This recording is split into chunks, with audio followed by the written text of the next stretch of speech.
Yung pills na iniinom ng babae, nakikialam yan sa natural body processes which will in the later times or after long use will have serious side effects on the body of a man or a woman. Kaya hindi ko ipinapayo sa mga kapatid namin ang uminom ng pills o maglagay ng mga injectables na sinasabi, no? Because it interferes with the natural processes of the body. But I agree in using artificial methods. For example, the use of condom and the use of yung sinatawag nilang intrauterine device to prevent pregnancy.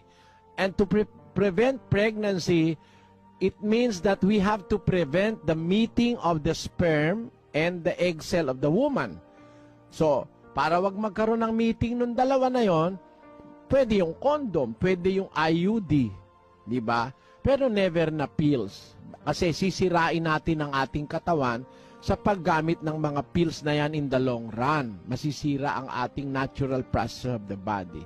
Hindi naman labag sa Biblia yung family planning. Pero ang number one na inirekomenda namin sa mga kapatid, yung pagpipigil bilang mag-asawa. Alam mo naman, wala ka namang maraming pera, wala ka namang magandang hanap buhay, aanak ka ng aanak, dadami ang responsibilidad mo, wala ka namang ipapakain. So ang utos ng Biblia dyan, magpigil. Basahin natin ang 7:5 ng unang Korinto. Huwag magpigil ang isa't isa, maliban kung pagkasunduan sa ilang panahon, upang kayo'y mamalagi sa pag-aayuno at pananalangin, at muling kayo'y magsama. Baka kayo'y tuksuhin ni Satanas dahil sa inyong kawalan ng pagpipigil. Ayun.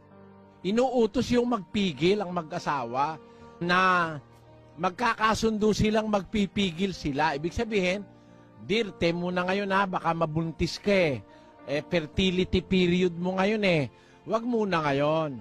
Sabihin ng babae, oh dear, wag ka muna ha, pasensya ka na ha. O, okay yon.